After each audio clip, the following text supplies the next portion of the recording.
বালি মাফিয়াদের থেকে কি কোনো লিড পেয়েছে এনফোর্সমেন্ট ডিরেক্টরেট?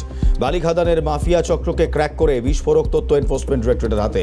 তথ্যের ভিত্তিতে শহর কলকাতায় হানা ইডির, ঝাড়গ্রাম ও আসানসোলের একাধিক ব্যবসায়ীর বাড়ি ও অফিসে হানা দিয়েছে এনফোর্সমেন্ট ডিরেক্টরেট। ঝাড়গ্রামের গোপীবল্লভপুরে খাদান ব্যবসায়ী অরুণাম সেনাপতিকে জিজ্ঞাসাবাদ করেছে এবং তারপরেই লিড পেয়েছে এনফোর্সমেন্ট ডিরেক্টরেট।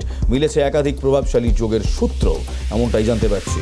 আজ দিনভর যে খবরে আমরা চোখ রেখেছি সেই খবর, বালি মাফিয়াদের লিডে কোনো নতুন বালি মাফিয়াদের খোঁজে কোনো নতুন লিড হয়তো এনফোর্সমেন্ট ডিরেক্টরেট পেয়েছে। সত্যজিৎ আমাদের চিফ রিপোর্টার কি বলছেন শুনবো। এনফোর্সমেন্ট ডিরেক্টরেট তাদের হাতে প্রচুর পরিমাণ তথ্য এসছে এই বালি পাচার, বালি মাফিয়া চক্র নিয়ে, এবং এই মাফিয়া চক্রকে ডিকোড করতে পেরেছেন ইডি কর্তারা। প্রাথমিকভাবে এটাই তথ্য আসছে ইডি সূত্র অনুযায়ী।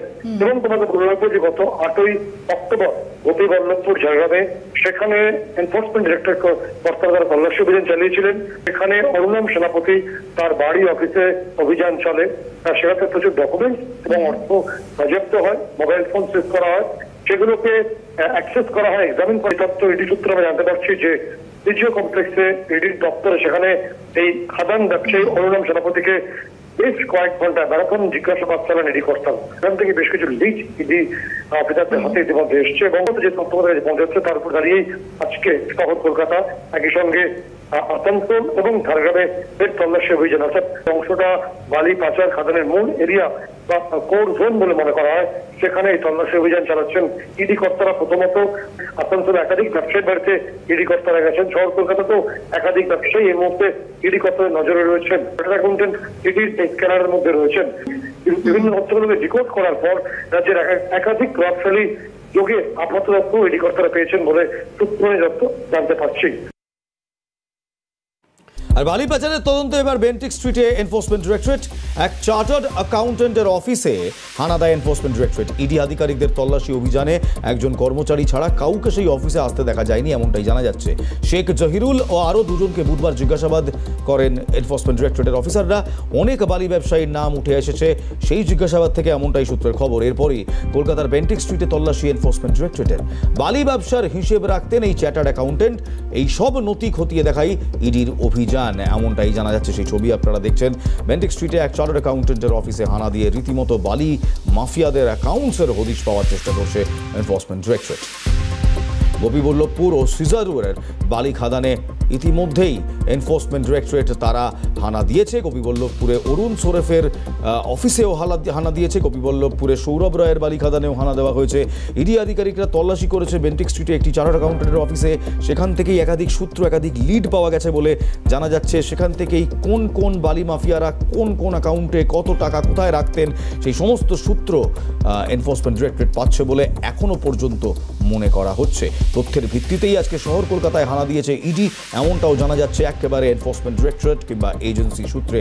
সেই সব নথি খতিয়ে দেখে কিংবা সেই সব নথি খতিয়ে দেখতেই এনফোর্সমেন্ট ডিরেক্টরেটের অভিযান, এমনটাও জানা যাচ্ছে। অর্থাৎ বালি পাচার, সেই বালি পাচারের জন্য, সেই বালি পাচারের কিংপিন কারা তাদেরকে চিহ্নিত করার জন্যই এই অভিযান, এমনটাও জানা যাচ্ছে। সৌভিক রয়েছে আমার সঙ্গে সরাসরি। সৌভিক, আজ সকাল থেকে চার্টার্ড অ্যাকাউন্টেন্টের অফিসে হানা এবং সেখান থেকে একাধিক নথি যাচাই, বালি মাফিয়াদের ট্র্যাক রেকর্ড সেখান থেকে খুঁজে বার করা, এই সমস্ত কিছু কেমন গল্পের মতো শোনাচ্ছে। এই লিড ইডি কোথা থেকে পেল, কিভাবে আজকে গোটা অপারেশনটা হলো?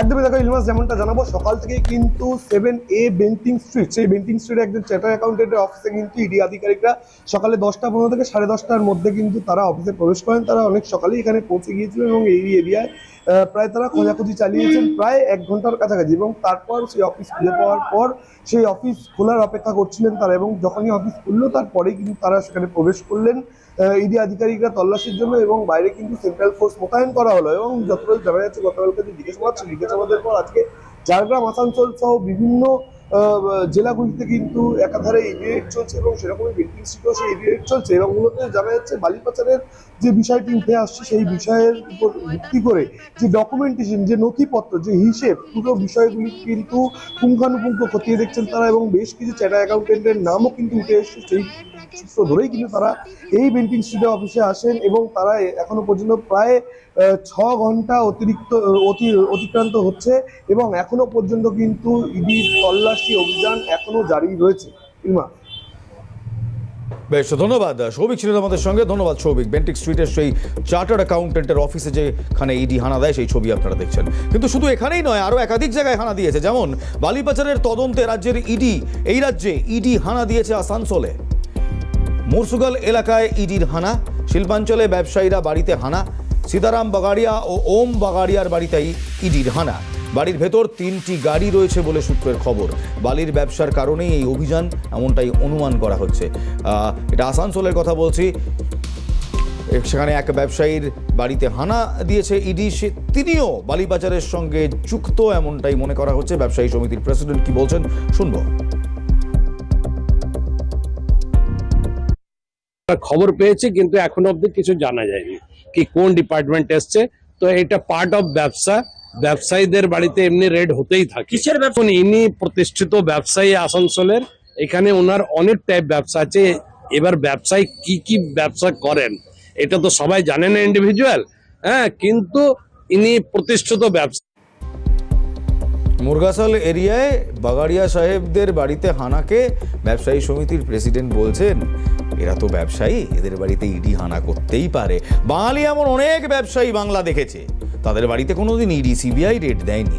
এক এক করে একাধিক নাম বলতে পারি। বেঙ্গল কেমিক্যাল এখন দুঃখছে এই কলকাতার বুকে এক বাঙালির ব্যবসা, সেই বাঙালির ব্যবসাতে কোনোদিন ইডি সিবিআই হানা দিয়েছে বলে তো শুনিনি।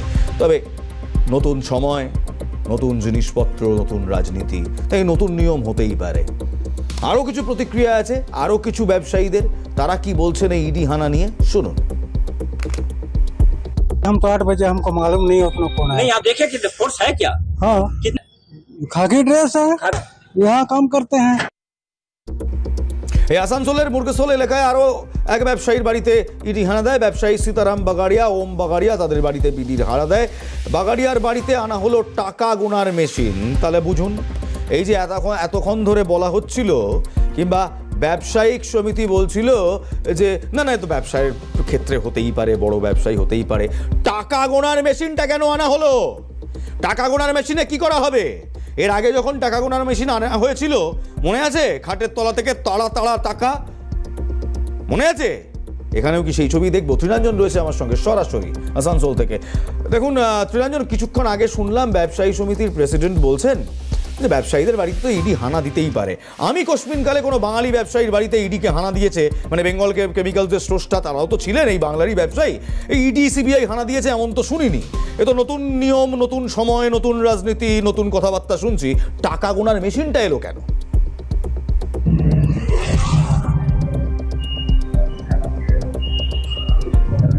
দেখো, প্রথমেই তোমাকে বলি, এই বক্তব্যটা পাওয়ার পরে আমরা অবাক হয়ে গেছিলাম যে একজন ব্যবসায়ী সমিতির তার আধিকারিক বলা যেতে পারে একটা পদে রয়েছেন, তিনি বলছেন ব্যবসায়ীর বাড়ি, সেখানে ইডি টিডির হানা হতেই পারে। এইটা একটা অদ্ভুত রকমের একটা বক্তব্য যেটা আমরা লাইভে পেয়েছিলাম। এবং তারপরে দেখা গেল টাকা গোনার মেশিন। সবচেয়ে বড় বিষয় হচ্ছে এখানে কিন্তু সকাল 6টা থেকে শুরু হয়েছে, কেউ এখনো ঢুকতে পারছে না।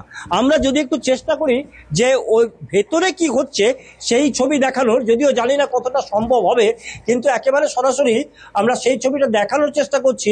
গেটের বাইরে থেকে বিশাল উঁচু গেট এবং সেখান থেকে কয়েকটা গাড়ি দেখা যাচ্ছে, সেখানে কেন্দ্রীয় নিরাপত্তা রক্ষী রয়েছে, অর্থাৎ সেন্ট্রাল ফোর্স রয়েছে। এবং টাকা গোনার মেশিন আনা হয়েছে তার আরেকটা অফিস থেকে।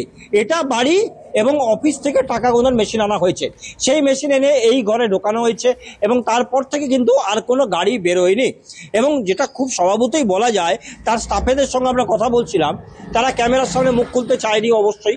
তারা বলছে আমাদেরকে যেতে দেওয়া হচ্ছে না, একতলা যতদূর নিরাপত্তা রক্ষী রয়েছে ততটুকু আমরা যেতে পারছি। তবে কিছু না কিছু ব্যাপার তো আছেই। তবে টাকা গোনার মেশিন আনা হলো এবং এক ব্যবসায়ী সেখানে বলে দিল যে এই সমস্ত ব্যবসাতে এই ইডি হোক, আইটি হোক, জিএসটিও এরা এসেই থাকে। অর্থাৎ ইডি এত সহজ বিষয়। না, আমি কোশ্মিন করে কোনো বাঙালি ব্যবসায়ীর মানে এই বাংলার বুকেই কিন্তু তৃণাঙ্গন, তুমি যদি দেখো বেঙ্গল কেমিক্যালের মতো বড় বড় কোম্পানি ছিল, তাদের বাড়িতে তাদের মালিকদের বাড়িতে কোনোদিন হানা হয়েছে ইডির এমনটা তো আমরা শুনিনি। কিন্তু একজন ব্যবসায়ী সমিতির প্রেসিডেন্ট কিভাবে এহেন বক্তব্য রাখেন তা নিয়ে সত্যি প্রশ্ন রয়েছে। ধন্যবাদ তৃণাঞ্জন আমার সঙ্গে ছিলেন। ধন্যবাদ তৃণাঞ্জন, তুমি চোখ রাখো, নজর রাখো এবং টাকা দেখতে পেলেই আমাদের জানাবে, আমরা আবার সরাসরি সেই টাকার ছবি দেখাবো। সেই টাকা যেটা নিশ্চয়ই আপনাদের মনে আছে, রাজ্যের এক প্রাক্তন মন্ত্রীর বান্ধবীর বাড়ি থেকে যে তাড়া তাড়া টাকা উদ্ধার হয়েছিল, এখন এই টাকা গোনার মেশিন দেখলেই না কোথাও সেই ছবিটার কথা মনে পড়ে। বালি পাচার তদন্তে রাজ্যে ইডির হানা ঝাড়গ্রামের আরও 2 জায়গায়। ইডি হানা 2 জায়গায়, বালি খাদানে ইডির 2টি টিম পৌঁছয়। গোপীবল্লভপুরে ও সিজুয়াতে ইডির অভিযান। গোপীবল্লভপুরে অরুণ সোরাফের জিডি মাইনিং অফিসে হানা এবং একই সাথে ঝাড়গ্রামের 2টি বালি খাদানে হানা এনফোর্সমেন্ট ডিরেক্টরেটের। সৌরভ রায়ের বালি খাদানেও ইডি হানা দিয়েছে। অপরদিকে লালগড়ের সিজুয়ার বালি খাদানে হানা এনফোর্সমেন্ট ডিরেক্টরেটের। অরুণ সোরেফের অফিস থেকে নকল চালান ব্যবহার করা হয়েছে এমনটাই সূত্র মারফত জানা যাচ্ছে। সেই নকল চালান ব্যবহার করার জন্য অফিসগুলিতে ইডি হানা দিয়েছে এমনটাই জানা যাচ্ছে। এই গাড়িগুলো ব্যবহার করা হতো এটাও জানা যাচ্ছে। এই সমস্ত কিছুতে চোখ থাকবে। আপাতত এখানেই শেষ করছি, দেখা হবে আবার আজ রাত ঠিক 9টায় নেশনস বিগ স্টোরি। এই সেপ্টেম্বর মাসে কলকাতা থেকে কোন ইতিহাস লিখল ভারত, নরেন্দ্র মোদী কোন বার্তা দিলেন যা গোটা ভারতের মানচিত্র এবং ভবিষ্যৎকে বদলে দিতে পারে, ভারতীয় সেনার 4র্থ ডোমেন এই কলকাতা থেকে কবে ঘোষণা করা হলো, আজ ঠিক রাত 9টায় the nation's big story with মাসায়াদ।